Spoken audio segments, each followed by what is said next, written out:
We're well into 2021, so the electric vehicle revolution isn't just on the horizon, it's here. The effects of climate change and our need to reduce our dependence on fossil fuel-burning cars is something we've been talking about for decades. Even governments around the world are passing legislation to limit or ban petrol and diesel cars within the next decade. With huge names like Tesla and Lucid coming out with the best in battery, range, and luxury, the growth of the EV is clear to see. But that doesn't mean there aren't significant challenges in the industry. From high maintenance fees and range anxiety to potential security issues, these are some of the biggest issues EVs face today. Too high-tech?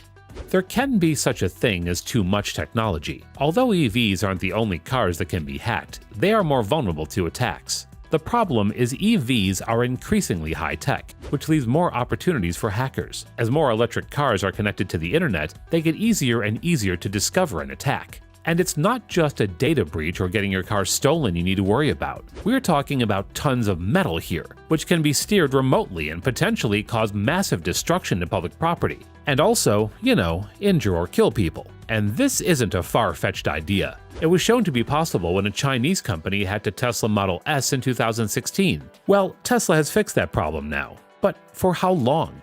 The continuous clash between the hackers and manufacturers means the risk of being hacked will always be there. Maintenance.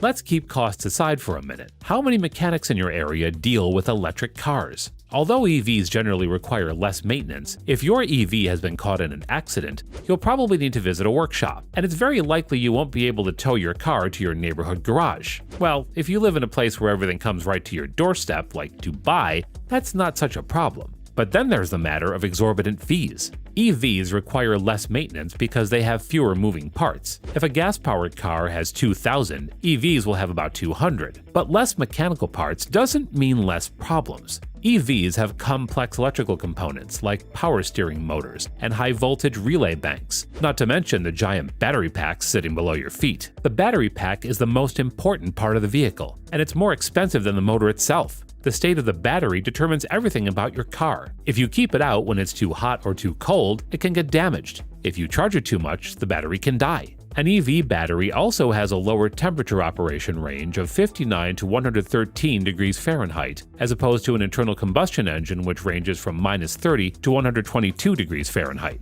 The components of an EV battery are also highly flammable, and it can start a fire at almost any time. Manufacturers have tried to fix the issue by separating the battery into smaller cells with firewalls to prevent thermal runaway from occurring. Typically, an EV battery should last 10 years. It loses its capacity by about 2.3% every year, so you could still drive the car normally, but you'd have less and less range as years go by. Replacing a Tesla Model 3 battery is about $13,500 for a 75 kilowatt-hour battery pack, and that's not including the fee for the person who will replace it for you.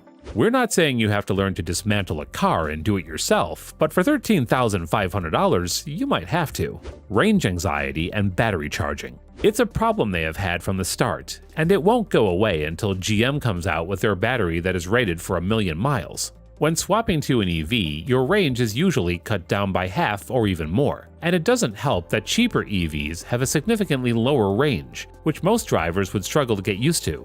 In the past, shockingly bad charging times and ranges have made EVs totally unsuitable for anything other than trips to work and back. To get more range, you'd have to upgrade to a more expensive model. Luckily, the Tesla supercharger network has made it possible to charge up to 80% in less than 40 minutes, but other EV companies continue to struggle. The thought of running out of charge mid-journey and being stuck somewhere for hours is what's coming to be known as range anxiety. More people are now installing EV chargers in their homes, offices, and malls, but range anxiety is hard to overcome when you're planning a road trip. But a 45-minute break for coffee and stretching while your EV charges up during a long journey doesn't sound so bad. But that's just in the US. What about the rest of the world? There is still a problem with public charging in most countries, and the number of chargers is only a small part of the story. In the UK, a lot of the public charging network in key highway locations is run by Ecotricity's electric highway, and a large percentage of that is either AC, which is equal to level 2 charging in America, or CHAdeMO DC, which is great if you have something like a Nissan Leaf, but useless with most modern EVs. There might be a lot of chargers everywhere, but they might not be very good for topping up your car on a long journey, and a lot of them often don't work either. Charge times and charging stations are two of the biggest challenges electric car companies face right now.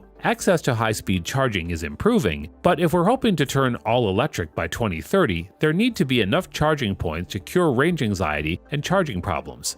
Lack of choice. Looking for a new car is no problem. You can find a good one that's within your budget. Sometimes you have to haggle the price at a dealership and drive away in your brand new car. That's if we're talking about an internal combustion engine. EVs are disproportionately aimed at the higher end of the market. There are few you can get at a decent price, but even those don't give you the range you need. A new Tesla will cost you nothing less than $40,000, and it will give you a range of 263 miles. Prices could fall in the future, with Tesla finding better ways to refine their manufacturing process and expand their gigafactories worldwide, but petrol and diesel cars would still come cheaper than EVs. No one likes change. The biggest issue with the switch to EVs is the lifestyle change and limited educational resources. Borrowing a friend's Tesla for a day to check it out won't give you an idea of how it will be long term. Expecting to roll up to a charging station and get 300 miles in 5 minutes is no longer an option. Driving an EV requires a serious lifestyle shift. If you buy one, you need a clear idea of where your main charging station will be. The best solution here is to get a home charger, so 99% of your journeys will be on home power. But that's obviously not possible for everyone. The truth is, every new technology has problems with gaining acceptance, and EVs are no different. EVs are not just about getting used to a different lifestyle, it has become a topic of political and social debate. Whether it's from climate change skeptics, fossil fuel vested interests, or those within the automotive industry, the concept of electric cars has only recently started to gain serious attention and acceptance. What's more, most of the early attempts at electric cars were so awful that many have forever written them off. In 2019, Dyson famously had to scrap its electric car project because the vehicles were not commercially viable. In 2013, Fisker Automotive went bankrupt after producing the Fisker Karma, one of the best luxury hybrid electric vehicles. There have been many more failures along the way, like the GM EV1 and even the old Sinclair C5. Even Tesla faced defeat when its collaboration with Toyota for the RAV4 EV failed. So it might still be some time before we see the widespread adoption of electric vehicles. Conclusion. So, what do? Abandon all hope? Well, no. If you have the money to spare to go electric, choose an EV with enough range for your everyday needs and create a charging regime. You need to have a much clearer idea of where you can recharge and also how fast those recharging spots are. You can even find apps that will locate the closest station to you and give you that information. The main thing to understand is it's not about whether EVs are good or bad overall, but about how buyers should do their research first and be ready for the lifestyle an EV demands. Prepare yourself to charge mostly at home, or have a routine of places to go to shop, exercise, or eat that also provide charging. But most importantly, learn the best way to maintain your EV so it doesn't run into problems and account for service costs. Think you'll buy an EV after knowing all this? Tell us your thoughts in the comments below. As always, if you enjoyed this video, be sure to hit the like button, subscribe, and ring that bell so you never miss a video from us. Thanks for watching.